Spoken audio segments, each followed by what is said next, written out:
Welcome back to another episode of Sports Medicine on Tap. My name is Brandon O'Line. I'm sitting at Neck of the Woods Brewing Company in Pitman, New Jersey with my good friend Dr. Frey.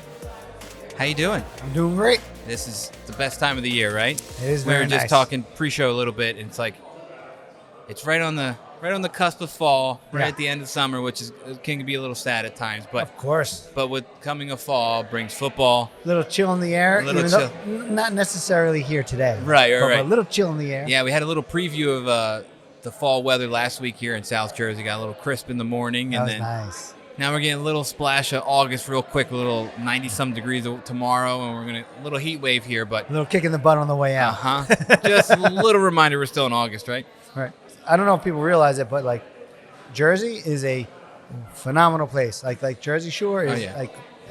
and people see what they've seen on MTV and this and that, Yeah. but like the Jersey Shore is beautiful. The Jersey yeah. Shore is a wonderful place to be in the summer. Like it is a great place. Yeah, and I think, it's ironic we're opening the show talking about Jersey Shore, right? But Right. I think that show put a weird stereotype on what it was like, and Absolutely. I think we're far beyond it now, where it's like people realize that that was just a group of people not from New Jersey, Yeah, one group. going to the Jersey Shore, Yeah. doing whatever they want, making a bunch of money, doing the reality TV show. Sure. But like Yeah. you said, it's a beautiful place. Like Yeah. I went multiple times this summer with my son, took a stroller down, and I ran the boardwalk in Ocean City. Yeah. And afterwards, the best post workout ever. Go get a slice of pizza on the boardwalk and some coffee. You know what I mean? But Right. but yeah, it's a great place, and it's like I think it's kind of crazy to think that we're like an hour away from it at all I know. times. You know what I mean? It's like That's you just right. take it for granted, and you go to other places, and it's like, oh, you don't have a beach like that close? Yeah, Like you yeah. can't get into a nice big body of water anywhere? Right. Like And we go, and you're there, and you're right. It's an hour away, and you feel like you're a million miles away. Oh, right? yeah. Like you hear the seagulls. Like it's just a different vibe. It's a different speed. The salt water. Like it's nice. Man. Oh, it's so really nice. so nice. Yeah. I just went last Monday. I went because I had to go to work a little later. I was so down there too. yeah, I was like, you know what? Let's told my son, let's go get another summer run in down there. And Yeah. it was just so nice, and you just can't beat it. Yeah, I love it. I love it. Yeah. So it's always sad when that's sort of winding down. Right. You got a couple more weekends, and actually, to be honest, some of the weekends after Labor Day are some of the best weekends down there. Oh yeah. And we like fishing and we love crabbing and like that's a really good time of the year. Like, Yeah. And the back bay back, it's No, you forget can't about beat it, right? Yeah, it's amazing. So before we go ahead and dive into our show, we're just going to get a quick shout out to our sponsor. This episode here is brought to you by Virtual Orthopedics and Spine. They have you covered from runner's knee to dog walker's hip to yard work back and laptop wrist. They have a doc for that. Find the right specialist for you at virtua.org/ortho. So with that, fall's around the corner. With Labor Day, With Labor Day comes football NFL draft. and the Fantasy football draft. football drafts, right?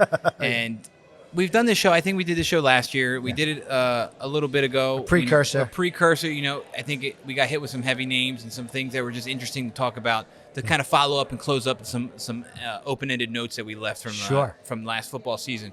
But tonight we're going to go take a little overview of NFL training camp injuries and do our little fantasy football preview of some new names, some old names, and some people that you might have forgotten about or whatever. And it's like Critically important information for your draft day. yeah, and I mean, we're hoping that this episode can help some people who need a little expert advice on at least the injury side of things. Yeah. I'm not dropping a bunch of stats like anybody else, like Right. Field Yates would. Yeah. Speaking of Field Yates, he's also on the injury report, You dislocating his shoulder at the beach, like we Poor were just guy, mentioning, man. and I thought that was a funny report, right? Like Adam Schefter blew it up, and he posted the video of him. I think he went and tackled some blow up dummy Right. and rolled off of it, and then his arm was hanging. He hit it hard. He hit it pretty He was hard. going for it. He went for it, right? He thought he was in training camp himself and dislocated his shoulder. Yeah. I think there's pictures of him in the hospital the whole 9 yards. Like, oh man. Yeah. Well, good thing that guy's job is to read stats and report about fantasy football. doesn't have to go out and play. No, he doesn't have anything like that. So we can just dive right into it and kick it off, right? We're gonna go with the biggest name I think in fantasy football, arguably a potential Always. first pick, and Always. been arguably that for the last 5 or so years since he's been in the league. Right in the conversation. Christian McCaffrey. Yeah. And it's crazy because we even talked about him in our Super Bowl preview about the same thing, Yeah. the calf injury. That's worrisome. And so it was reported back on August 1st that he had a calf strain, Yeah. and that after that his preseason pretty much was shut down. That's the best news of this Yeah. whole thing, right? Like Right. it was August 1st. Yeah. Like he's had plenty of time. weeks, yeah. Plenty of time to be off. And I mean, we saw him come back from a calf strain before, and with about 2 weeks from the NFC Championship. I think it was week 17 that he had the calf strain. Missed week 18 if I remember, and then kind of went through the playoffs. Yeah, and then it was and played well. Yeah, he is Christian McCaffrey. He is. So, but is it the same leg? Do you know? I don't know. I tried to look into it and I couldn't find the notes to compare like which side it was. I was trying to figure it out too. I couldn't find it out. I will say that is worrisome. Right. So like, if there's a few very very positive things here, right? One, when it happened last year, he still had a very very productive playoffs. Correct. Right? And then 2, he had a lot of time to recover because it's the end of the season. And 3, when it happened this time, it was early, and he didn't play any games in the preseason. Right. I think he was out on the field running around. I think this week. So it's a sign that he's right there. Yeah. And he said like right after it happened, he's like, I could play tomorrow if I needed to, but like why? Why would I do it? What's the point, right? So those are all really promising things. But if it's the same calf.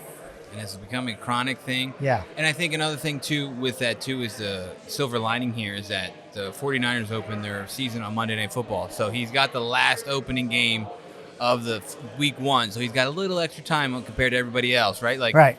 The football season starts on the 5th, which is a Thursday. Then you got Thursday, Friday, and then we have Sunday, and then Monday. So he's got that last game slot, which is giving him just a couple extra days. Extra time. But hey, if you're drafting Christian McCaffrey, right? You're not drafting him because you need him week 1. Like right. You're drafting him, and hopefully for the whole season, right? Yeah. You need him for the whole season. So, one, he does have a little bit of an injury-prone history. Yeah. 2, you start getting these same tweaks, same muscle and whatnot, muscle belly, and it's ominous. I would say like I think he plays week 1. I think he has a great year. It's Christian McCaffrey. It's a very good team. And I don't think he plays. I think there's a very low chance that he gets through the whole season without missing time. Yeah, I think, unfortunately, I don't know the numbers behind it, but I don't think he has many full seasons under his belt as a running back. And then if you believe in some, conspiracy theory or a little, speculation about it, and if you believe in video games and the Madden curse. Oh, man. The good old Madden curse. He is on the cover of Madden this year. So all right, so we're done. Yeah, so just hang it up. Don't pick him first overall. Move on to the next guy. Look at Tyreek Hill or CeeDee Lamb or somebody else. Right. Speaking of which, CD signed. Yeah, he changes everything. He got his money now, so hopefully he backs it up and gets things going. Right. But, you don't want to see that, right? It's ironic. I think the new Madden video game just came out not a couple weeks ago. And then prior to it coming out, I mean, they released a cover athlete a while, like in the spring sometime.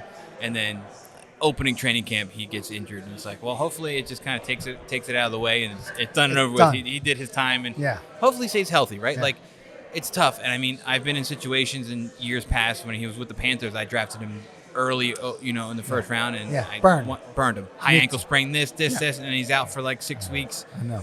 But when he does play, they're I think through the years, like, and when I say through years, like 20, 25 years, there have been a few players that are just like game changing, right? Yeah. They're healthy and they're so good, they're so better than everybody else that like it's a huge head start if he's on your team. Right. And he's one of those guys. 100%. Right? Like, he's that good. Yeah, and he's again, Edgerrin James back in the day. Yeah. A lot of people won't remember that. Right? Like there's a few Terrell Davis back in the day. Like there were what's his name on San Diego? Tomlinson, LaDainian Tomlinson. Oh yeah. There were a few guys who were so good, just so far and away above and better than everybody else. Right. And he does. He falls into that category. Yeah, 100%. Yeah. Even like the talks of Calvin Johnson when he was playing with the Lions. Right. And it's crazy to think that Megatron played all those years and all that time injured. Right. He had bad ankles. Oh, I didn't know that. Oh, I mean, that's why he ended his career early because he was essentially, from some reports and some podcasts I think he was on, he was just like, I was taking so many pain pills for my ankles that like at one point I was like, I don't know if he can do this. But with that being said, even not at 100%, he still needed to be double, triple teamed, and he was still produced. He was unbelievable. Like, and that's one of one. Those are people that are just way out of the league of like they're superstars, and it's just crazy to see. And it's interesting to be living it and seeing it. Like this is our generation of Christian McCaffrey's up there. We're going to be the greatest of the great of this generation of football players. Easily. And that's with him being injured a bunch. Yeah, which yeah. is crazy. I know. And he's arguably one of the best offensive weapons on any team that he's been on when he's on the field healthy. It is. It's pretty incredible. So, does that make him? Does that warrant number one pick despite the risk, right? Like, you know what I mean? Like, because if he does stay healthy, like right? The sky's the limit. Talking fantasy football a little bit, right? You got your first overall pick. You pick him. Yeah. You're in a 10 to 12-man league. You got to wait if you do a snake order. You get pick 1 and you got pick 20 or 24. Right. And if pick 1 gets hurt early. Of people then between. That's a lot you get to miss on. Those top 24 guys is basically like roughly the top person on every team in the NFL almost. Yeah. Sometimes like solid producer might be the way to go as opposed to boom or bust. Yeah. And that's the beauty of fantasy football, right? I know. It's like a game of guessing. You draft these people and you hope that they have their all-star years, and you hope you get those people who blow up out of nowhere. So with that big risk, you know, that roll of the die. The roll of the dice. And like knowing he's coming back off an injury, one he's just had not that long ago. Yeah. And, San Francisco has a unique offense, and they utilize him a lot. He used a bunch last year. So we'll see what happens. I mean, curious to see if Ayuk's on that team. It looks like at this point he will be, right? I think so, I think he stays. I need, selfishly, I need a big year at Deebo Samuel. I have him in a dynasty league of mine. That's like, I need him to stay healthy. I made some moves for him last year just to see, like, longevity-wise, if I can make it work. But and that's a whole different beast of doing a fantasy football league, because it's long-term. It's a different, like, thought process behind it. Yeah. Because you're not drafting somebody for 1 year. You're drafting them for as long as you hold them or whatever the case is. So it's always fun. And it's just, I love it because you get to do different leagues with different people, different groups of people, different group chats, all a little bit of smack talk on the side. It's all fun and games, and it's just a good time. And it makes, Sundays and Mondays and all the football days so much more entertaining. It's so good. Getting a little bit off, like, sort of the injury portion of the equation and more just into the fantasy football portion of the equation. But I feel like Deebo Samuel is one of those guys where actually he's better with another good player on the team, right? Yeah. He's not this super fast guy. Right. He's fast, he's big, he's strong. But like if they can dedicate, like if they have to also cover Ayuk on the other side of the field, well then now Deebo's getting a lot of balls his way. For some guys, like it's great if you want him to be the person to be the only option on the field, right? But I feel like maybe they can cover him if he's the only option. Right. And Deebo has that, right? Because he has that ability. Like if they're going crazy and Christian McCaffrey's blowing up every hole that he touches, and he's getting all these yards. Yeah. He's going to be open on some play action passes. Next thing Deebo's super fast and he's gone. And he's running people over, and he's like, and I think for the 49ers' sake, they have a good three-headed monster between Ayuk, Samuel, and Christian McCaffrey. And then that's not even considering. And then George Kittle. You don't even talk about George Kittle. It's like, holy cow. It's a very, very good team. And all four you think about it too in fantasy football talk, all four of those are big, high draft picks. Like people are picking them pretty early because they're really good. Yeah.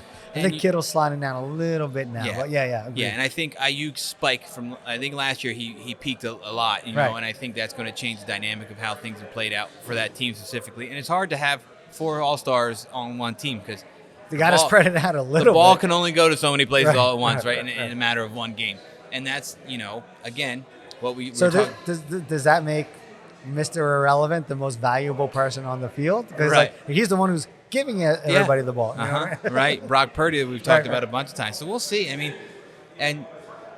course, the 49ers lost Super Bowl. They want to come back and make an imprint and figure it out and get back to on top like they were back in the good days. People still give Brock Purdy a hard time. And I remember watching like that his rookie year when he came in and being like, wow. And like he made it past this preseason. It was actually to Kittle this past week where like he just like an inch over the defender's hands, only where Kittle can get it with the defender like 3 feet behind Kittle. Like it had to be perfect, literally a perfect throw, and like threads the needle. Like he's a good quarterback, and it's amazing that they got him the last pick of the draft.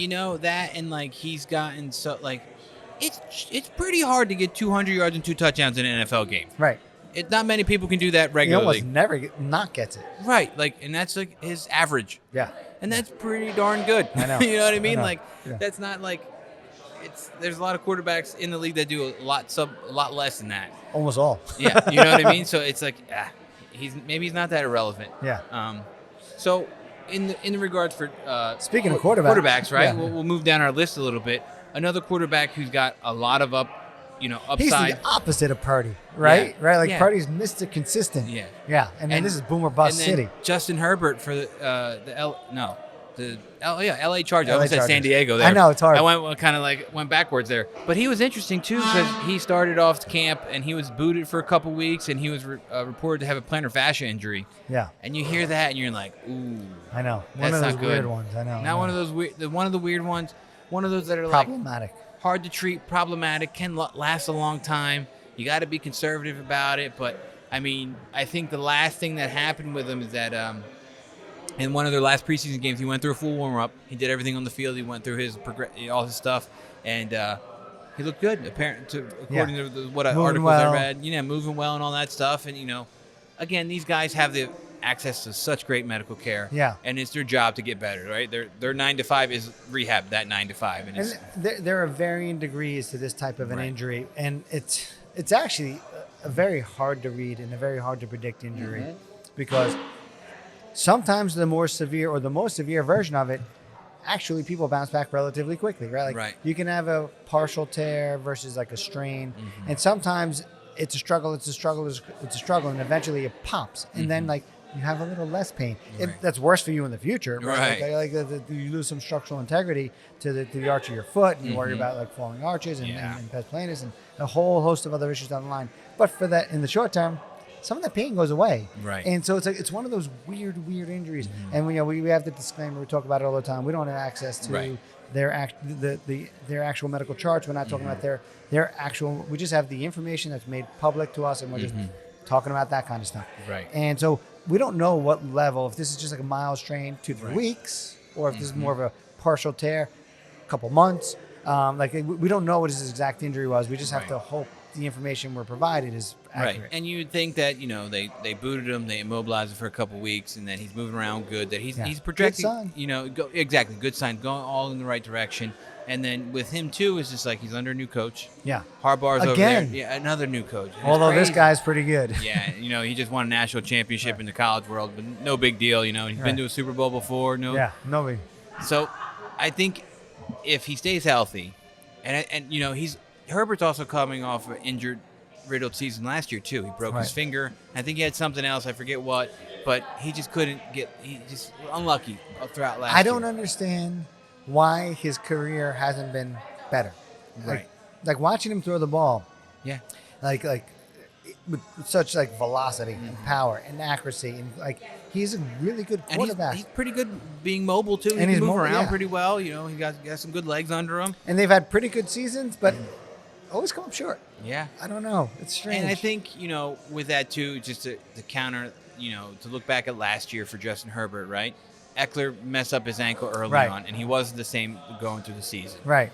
They lost Mike Williams early on with an ACL. That's right. Yeah. Then they go to an older man of Keenan Allen, Joshua Palmer, who also got hurt last year. And then they had Quentin Johnson, who's just been a bust, as according to some people, and he just dropped a lot of passes and stuff like that. So it's like it sucks when that happens, but it's the nature of the beast, right? Football hurts, and football causes lots of injuries. So it's next man up, and you got to stack your team and have a good roster to hopefully help your offensive people stay up. And I think the Chargers last year just got hit with the injury stick a little too hard on all the good people. Yeah. And I mean, I think we even did a talk on one of their cornerbacks who tore his patellar tendon. Right. You know what I mean? So like you get all these pieces that are season-ending injuries. Yes, there's a lot of people who go through NFL seasons that are banged up a little bit, and we manage it and we go through it.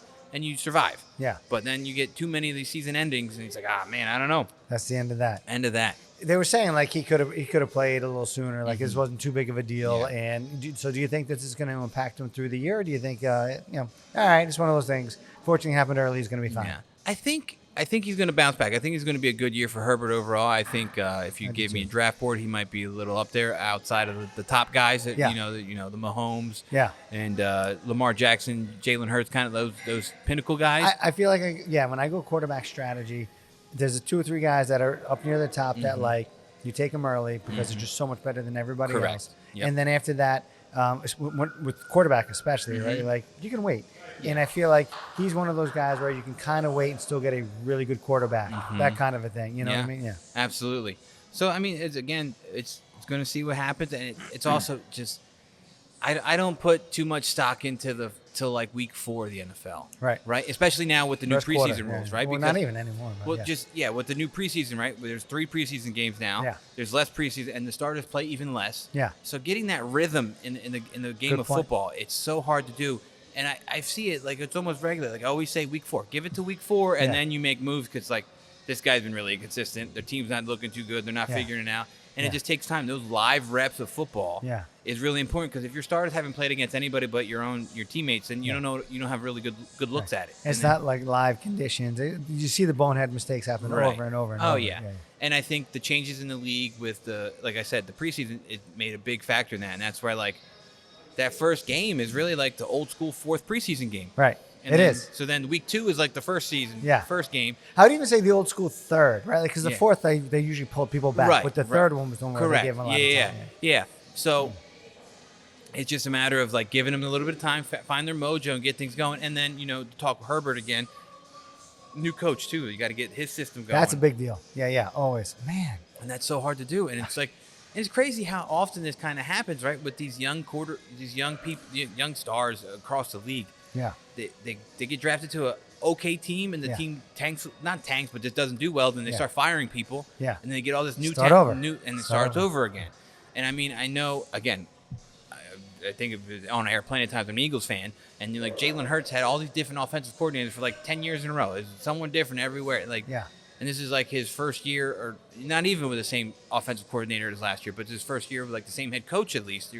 With stuff like that, and like that. And they don't like each other very much. Yeah, and that relationship in there that plays a role in it, Right. It's hard to see, but it's the beauty of football, right? We'll see some people boom or bust for sure. And then I think we'll transition a little bit to. We touch on some big names and some newer names. We'll go to an older name, if we will. Yeah. DeAndre Hopkins, wide receiver for the Titans, who's on definitely the tail end of his career, 32 years old. Yeah. Had a knee sprain back on the 31st of July, and it was reported that he was going to be out 4 to 6 weeks. I couldn't find out what it was.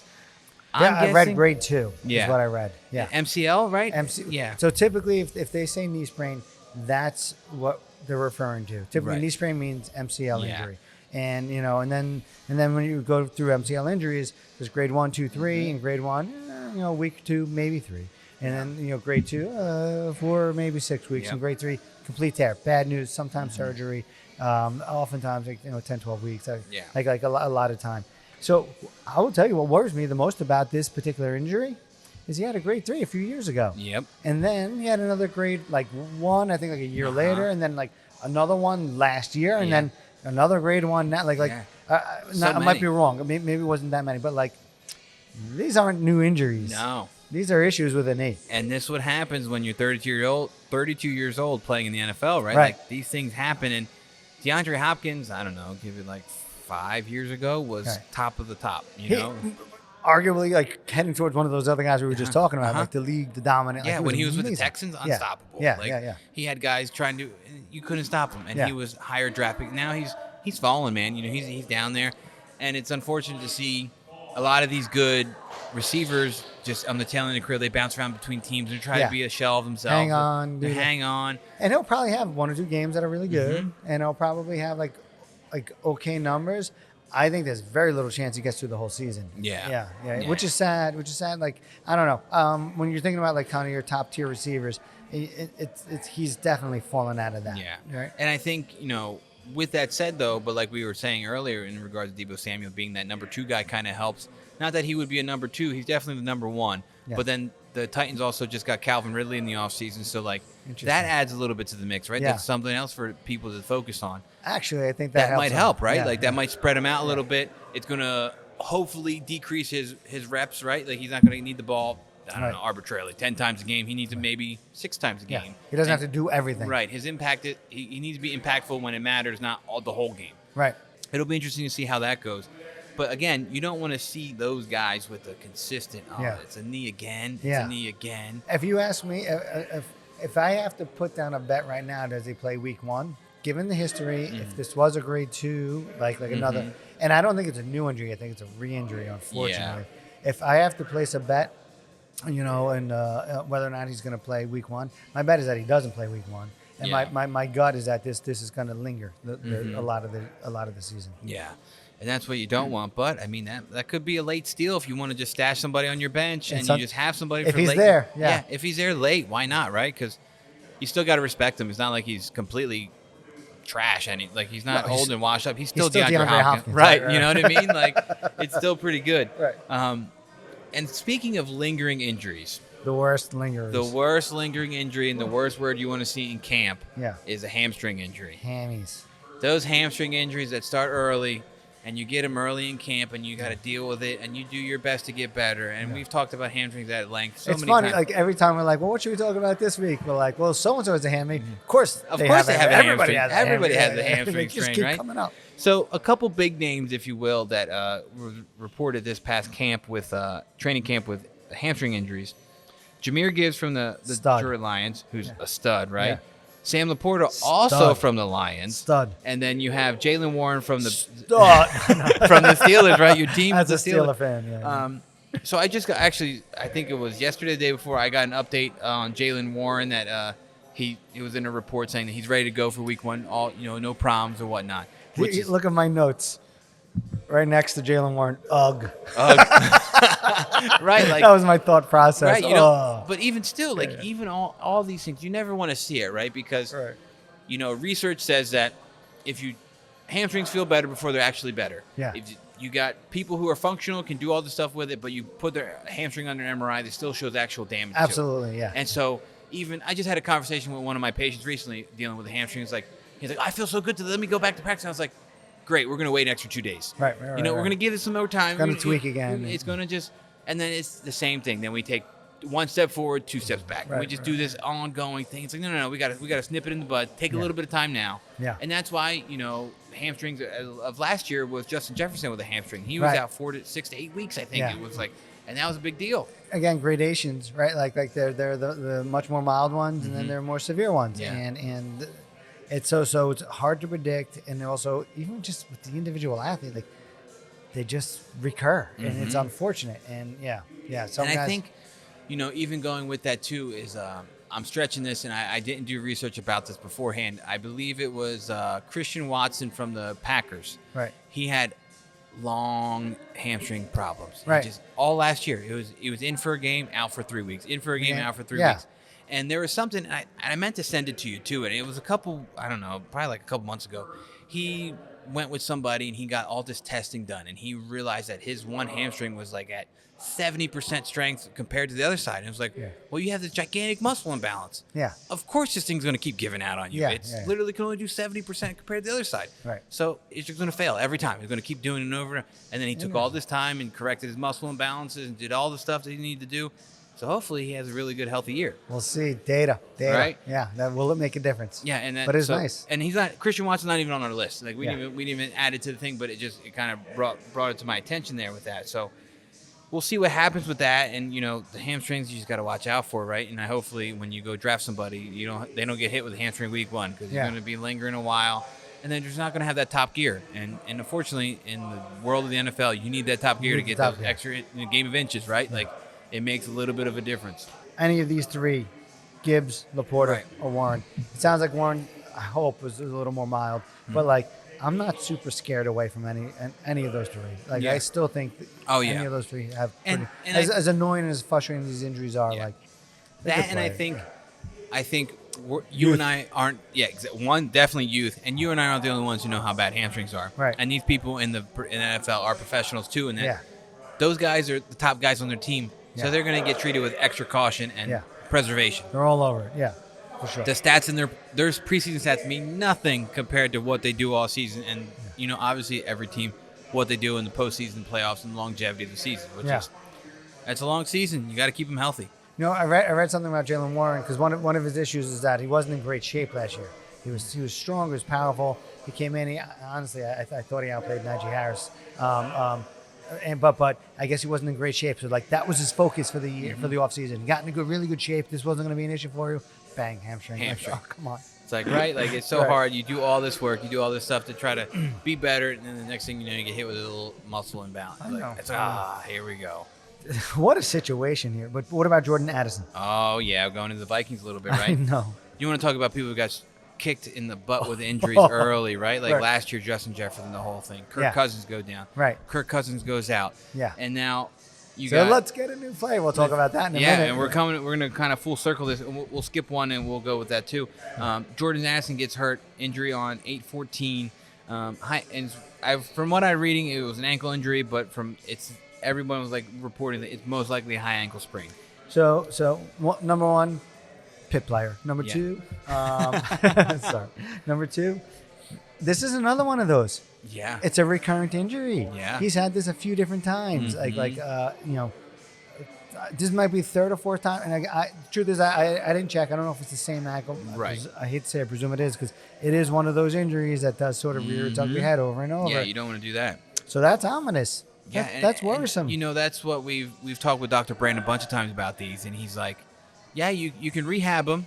They don't get better, then you get surgery, and then you're adding some time, or they just fix them now and they get them, and then it's just Fix them early, yeah. Fix them early, get it done. And it sounds like he might be 1 or 2 away from getting it fixed. I It's gotta imagine. Yeah. at some point in time, how many times you're gonna get a high ankle sprain, be out a couple weeks and deal with it, get back, and then you got to be explosive. You got to be able to jump. You got to be able to land. You got to be able to cut and do all this elusive stuff.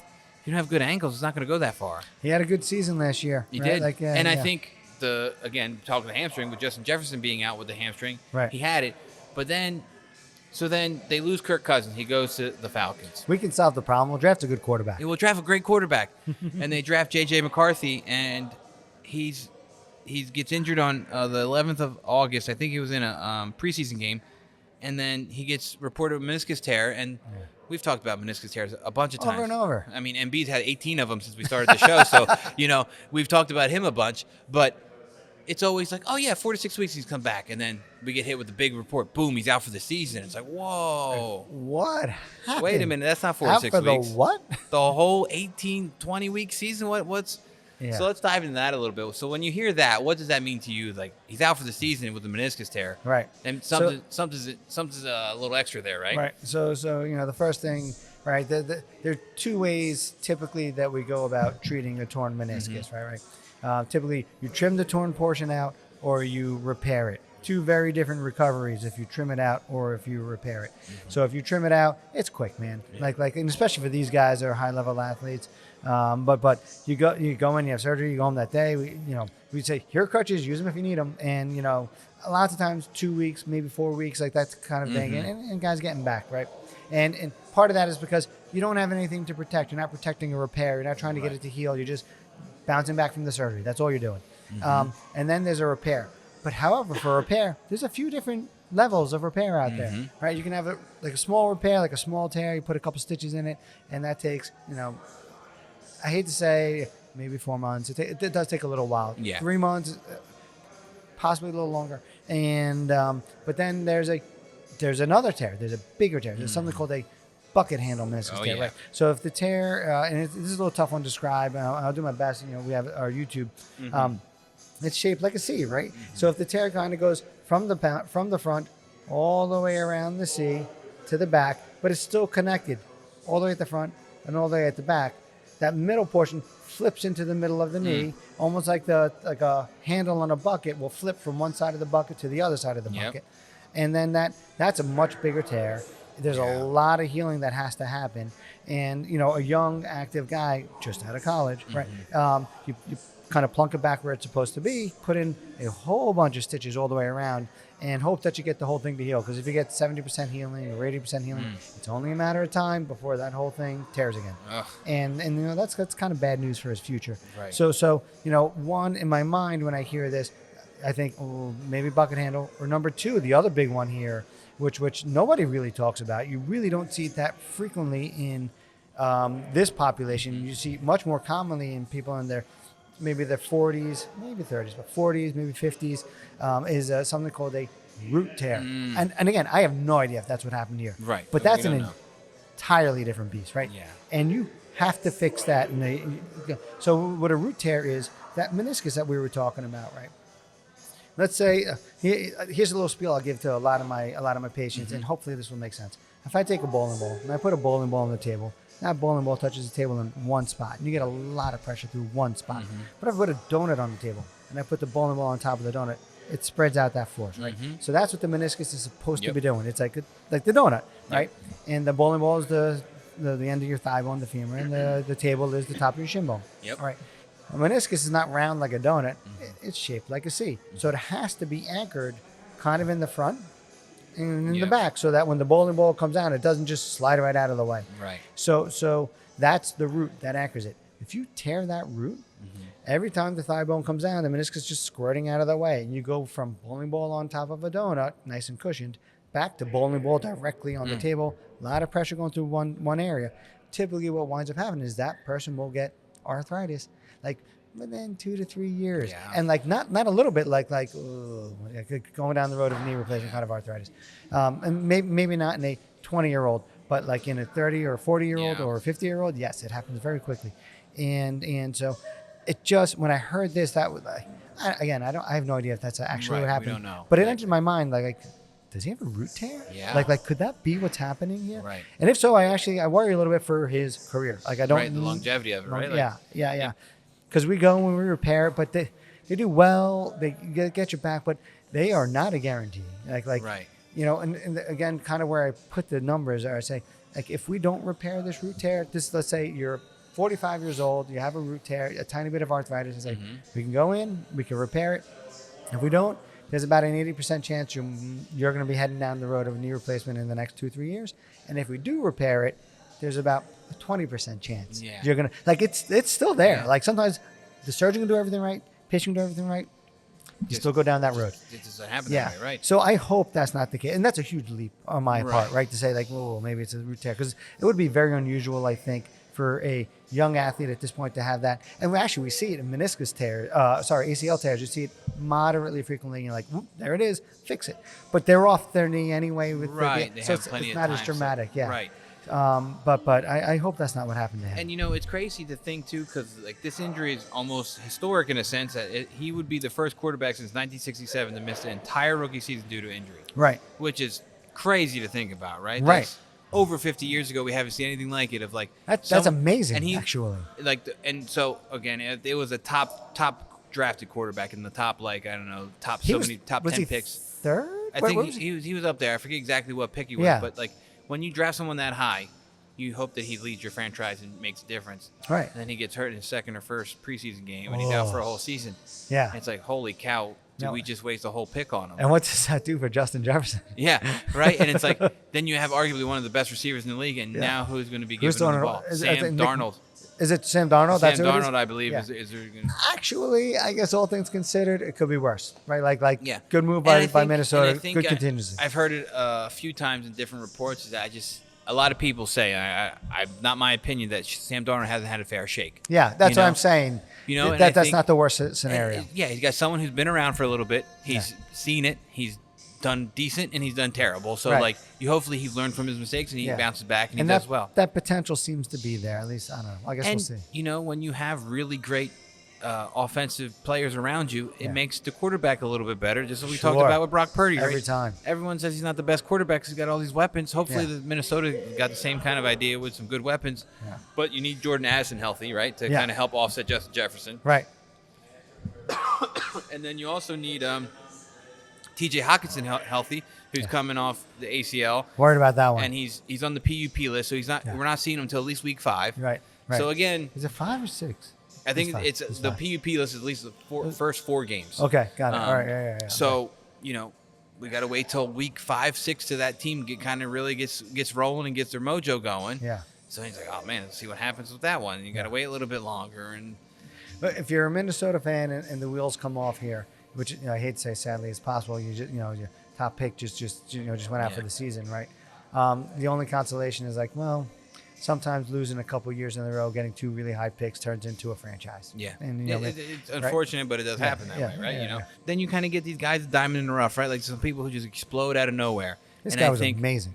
Puka Nacua, amazing, out of nowhere, right? Crazy name, and then also just came out of completely nowhere last year, and he kind of got lucky in that Cooper Kupp had a banged up year again last year. Yeah. And so then he had the opportunity to shine, and he completely used the next man up mentality and completely utilized his opportunity and blew up. And he was the hottest waiver wire pick all of last year. Biggest sleeper of anybody could have picked up if you drafted him for whatever reason. If you knew who he was when you were drafting, you had some psychedelic, something that someone didn't know. Like you had some psychic readings there that you knew the future there about him. But he's also on the injury report, which is interesting. Doesn't seem to be a factor, but he was diagnosed with some knee bursitis. Yeah. And that's something that we don't really talk about too much. So we because it's a nothing. Just a little information, big deal. Manage it's that. annoying. It's annoying. Yeah. And it sometimes can be an issue, right? If it becomes infected or something like that, then it's a different story. But I don't know. I don't think I hesitate one iota in drafting him based on that. No.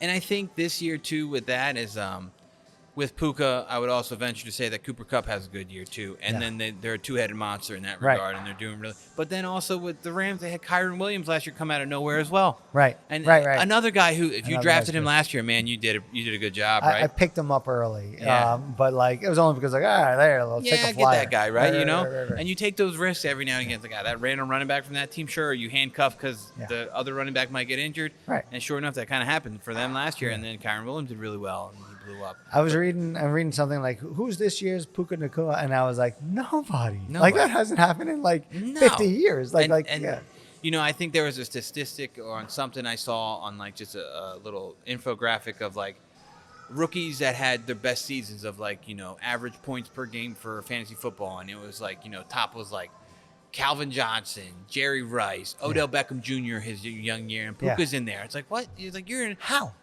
Yeah. You're in this elite class of people. Yeah. All these great receivers, and your name's up there. Man, you got a good future ahead of you. Hopefully, he's fast. He runs great routes. The ball just sticks to his hand. It's pretty amazing. And then he has a brother who's pretty good too. I know. He's on New Orleans. The Saints. Yeah, you're right. And he just made a little splash on the internet because he almost ran back a crazy punt return or a field goal or something. Oh, it was a field goal. Yeah, a field goal attempt, and he ran it back almost the whole way. Yeah. And it's like, all right, that family's just talented. They got a bunch of studs out there. My one reservation on Nacua is that he got through the majority of the season. He missed a tiny bit of time, but he's a little bit undersized. One of those possession receivers, and I don't know if the verdict's out yet, but I wonder could he be an injury bug kind of a guy? He seems very tough. He'll play through it when he can and whatnot. But we'll see. We'll see if he's impacted by the injuries. That, and I think also it's going to be that workload of if he is the number one guy. If Cooper Kupp stays healthy, then he's the number one guy just by his name, right? You got to respect Cooper Kupp because he won the Triple Crown before. He's done it all. And then he says, I don't know, Puka Nacua probably just as good. Yeah. I hate to say it. No. At least based on last year. Right. Yeah. Because, he literally stepped up and filled in the roles of what Cooper Kupp numbers would look like without Cooper Kupp being irrelevant, right? Yeah, amazing. And people were drafting Cooper Kupp super early with a banged up. I think he was a hamstring last year, right? And it's early on in camp, he gets a hamstring, and look what happens for the full year. It just all derails from there. For sure. We got a couple other ones on our list here. I'm going to go all the way to the bottom real quick of just unfortunate, right? Yeah. You get these people who are such good athletes, and we just get injured over and over and over again. And it's just a small case. Again, it's fantasy football we're talking about, so defensive players don't really get the shake that we give. Right. But Lions have a cornerback named Emmanuel Mosley, and this guy can't catch a break. Oh, it's so tough. So tough. 2022, he tears his ACL. Yeah. Does all that rehab, comes back. 2023, tears his ACL again. Oh, so tough. Does all the rehab, comes back in the training camp this year, tears his pec muscle. How do you get 3 season-ending injuries back to back to back to back? Yeah. And now it's dude, and it's crazy to think that these people are such good athletes that they can have these devastating injuries and still bounce back and have a chance to be on an elite team. Yeah. Because they're so talented. I worry that sometimes the injury begets injury. They're missing time, and they're still they train and they work out and everything. But as soon as you start missing time, you just lose a little bit of conditioning. Yeah. Your tendons, your muscles aren't being stressed in the same exact way. Right. And you see it happen. Once that first injury happens, sometimes it's the beginning of the downward spiral. And this is a totally different injury. It's a pec, it's a chest. But you start to really worry about this. Right. And that's just something you don't want to see. And this was just something I put on this list because it was just crazy that I got an update, and it was he gets his 3rd season-ending injury and the 3rd season in a row, and it's holy cow, man, that's so unfortunate. But you get those people who just have these injury-riddled careers, Yeah. and then they're just never able to live up to their potential because Yeah. they just get banged up so much. Yeah. And That's why I hold true, man. I stick to it, and I think I'm maybe in the minority on this theory, but some people are just more injury prone. It's not purely luck, and some Yeah. people are less injury prone. Yeah. Yeah, some people are just fortunately and unfortunately just more durable than others. And Well- when you play a violent sport like football, Yeah. football hurts and football is dangerous. Yeah. There's a very high injury rate. So Yeah. if you can somehow dodge that bullet as much as you can, Yeah. longevity is so rare. Yeah. And we don't see it It that is. much. It's very rare. You know, It's we don't- amazing when you see it. We don't see guys have these long careers very often. And if you do, you don't see them being elite for so long. Right. So it's tough. And I mean, I hope this guy comes back and he might be a star one day. Sure. But it's Yeah. also hard to say you're kind of in your prime and you miss 4 seasons, Yeah. almost 4 seasons. You're going to be a step behind somewhere along the way, and you're going to go get against the next upcoming Justin Jefferson, if you will, Right. who you're lining up against, and he's going to blow right past you because you haven't really lined up against any live people in a while. That's exactly right. Yeah, yeah. And I know it's not football, but like look at Nolan Ryan. Like even Mm-hmm. still to this day, right? Like and Cal Ripken's like the Iron Man and whatnot. Mm-hmm. But like there were some people that just could do it and they could Yeah. do forever, and Yeah. it's just like that's just how they're built, right? Yeah. Like even like when we operate now, like some people have just harder tissue, some people have more flexible, Mm-hmm. some people have just kind of gooey or like I can't even explain it, but like that's just how it is, Yeah. right? And not everybody is like biceps tendon attaches in the exact spot. For some people, it's a little lower down. Some people, it's a little higher up. And some people are just put together in a way that their reflexes are just a little bit better, and they can roll with the hit, or they can anticipate the hit, or they can survive the hit. Yeah, right, yeah, right, Like, exactly. You know, No. and then once you lose some of that, as soon as you have that injury, sometimes, and you start to head down that road, so like you just lose a little bit of flexibility or a little bit of strength or whatever it is. That next season, you're just a little more apt to get hurt somewhere Yeah. else. Yeah. Yeah, and it's just unfortunate. And then the last story or person that we have on the list here is Here's an unbelievable one. I didn't know it's- anything about this. Yeah, I had no idea about this until I started prepping for the show, and I had to put it on there.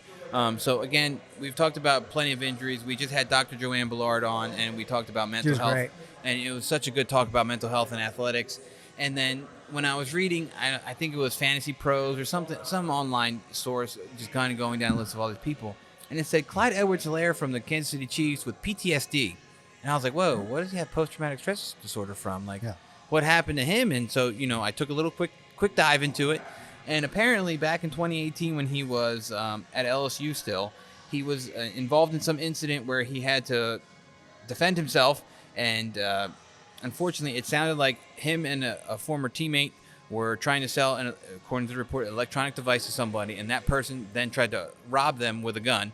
They were faced with an armed robber. And then an incident happened. And then they didn't state who shot the robber, but the robber was shot in self-defense, and they had to use force to defend themselves.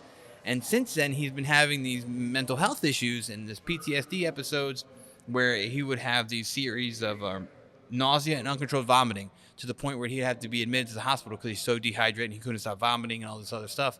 And I never really paid attention to it because, Clyde Edwards-Helaire, he kind of boomed in his rookie season. Yeah. He did really well. He was a big thing. And then they got Isaiah Pacheco, and then Pacheco's been doing really good. And they've been Right. kind of like going back and forth. And I think Jersey. Pacheco, a Vineland native, if you will, kind of leads it a little bit. And Edwards-Helaire is a great backup, and he does really well for their team. But Really good.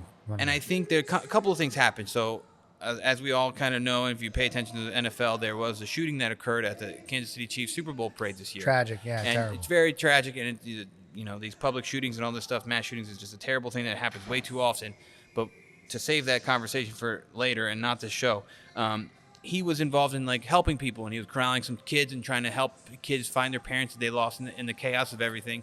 And I think Admire from that, yeah. definitely admire that courage and that bravery to do that. But then from that, I think he took the opportunity to talk about this a little bit more, bring it Right. to light. And he even posted on his own Twitter about how he's dealing with his PTSD stuff and all this different Yeah. things.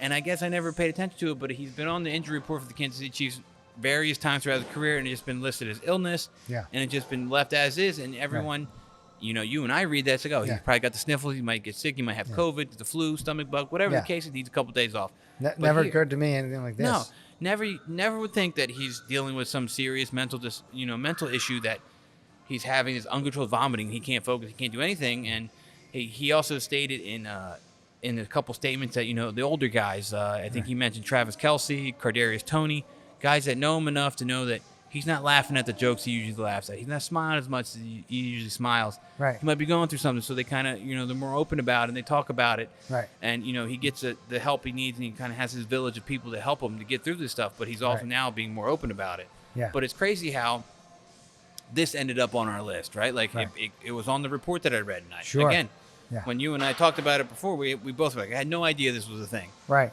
So like different world and a better world when these guys can be open and honest about this and talk about this. I think it helps them. Yeah. Right. Like and some of the tabooness of some of the things that have been happening. Yeah, it's why we made it a topic. It's been a topic more than once, right? Like the ability to be able to talk about things like that and they're pretty damaging on the inside and it's okay to not be okay sometimes. You know what I mean? Pretty like surprising one. Yeah. Didn't see it coming. No. And I have no idea how to predict it in terms of how's it going to impact his year. Right. But really glad to see one that like despite his history, he was able to shine in the moment, so to speak, right? And then two, to that was enough to give him incentive to speak out. Like that's amazing. Yeah. And I think it's crazy that, with these incidents happen, that people take the opportunity to utilize it for positive and not just hone on the negative. And I was involved in this, and this is why I'm, he's trying to be an advocate and go get help. And he's been trying to post socially and tell people to go find help. And I think he's been posting resources that he's used and all this different stuff. And that's what you want to see, right? That's how we change the narrative behind the whole mental health thing. That's right. And it's like you get more people on. We talk to more people like Dr. Joanne Bullard. We get all these different resources for people who need it. And again, it's okay to not be okay, but it's also not okay to just do it alone, because you're not alone in these situations. There's people who care for everybody. Everyone's got someone in their corner somewhere along the way. Yeah. And you got to find a way to figure it out. And hopefully he does, and he has a good support system. And he says, and he just talked up, the Kansas City staff across the board, that how great they've been, how supportive they are. And a whole team approach, it's not just, sports medicine, athletic training, all this stuff. You don't just see these people just because when they're sick or they're banged up. Yeah. We see them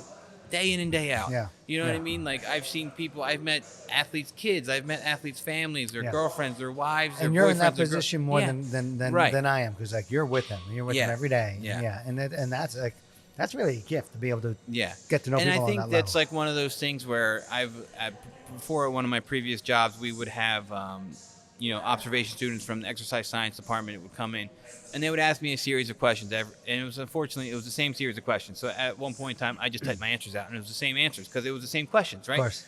But one of them was like, "What's so unique about athletic training?" And I was like, "Well, we're one of the only health professionals that see our patients every single day, pretty much. Yeah. We see them day in, day out. Right. We see them when they fail their test, because I work in a college setting, so when they fail their final exam or they're preparing for their midterms, when they're having all these external stresses, we see it day in and day out. And it's like, okay, well, how do we curtail this or figure something out to get you to perform at a good level? And it's like, you got to play this weird balancing act of all these different things. And, we got kids who have, give them mental health day. Like, go just take a day. Just take a day, chill out, and figure it out. And then we come back, we bounce back, and we worry about the X and O's tomorrow. And sometimes it takes more than that. Mm-hmm, absolutely. Yeah.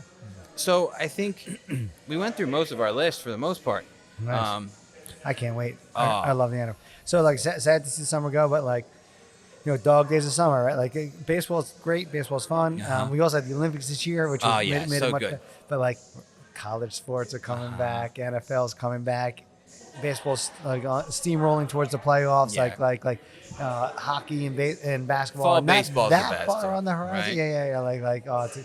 Yeah. You get the beginning of football. You get the end of baseball, and that's always postseason baseball is just so exciting. It's so electric. It's so much more energy. And then you dive in, and basketball starts up, hockey starts up, and then you get that weird October where the sports equinox of everybody's playing at the same time, and you can get NFL, NBA, NHL, and an MLB game all on the same night, and it's so great. It was amazing, yeah. So I think we hit a bunch of different things tonight. We touched about literally everything from head to toe, almost pretty much, right? Now people should be ready to win the drafts, win the leagues. At this we gave point. you some inside information and some people to pick up. If you mess it up, that's on you now. Yeah, absolutely. we did our best, okay, folks. So before we go ahead and close out our tab, we're going to give a quick shout out to our sponsors. Virtual Orthopedics. They have you covered from runner's knee to dog walker's hip. Guess what? They got a doc for that. Yardware back or laptop wrist, they have a doc for that too. Virtual Orthopedics and Spine has over 120 providers, over 20 PT rehab facilities, and more than 25 surgical centers all across South Jersey. So find the right specialist for you at virtua.org/ortho. Yep. We also want to give a shout out to Neck of the Woods Brewing Company, serving us with the best beer in South Jersey. Our guy Brian Frank. behind the bar, and our Brian. guy Frank in the back, the mastermind, hooking all the stuff up. Yeah. And then lastly, Timber Production helping us put this together, getting all this together. I mean, Dr. Frank and I are just a bunch of people who just come over here, hit some buttons, and our guy Kyle over there hooks everything up and produces what Like magic. we give it to you, all you folks. So thank you again, and we'll see you next time, and good luck on all your fantasy football drafts.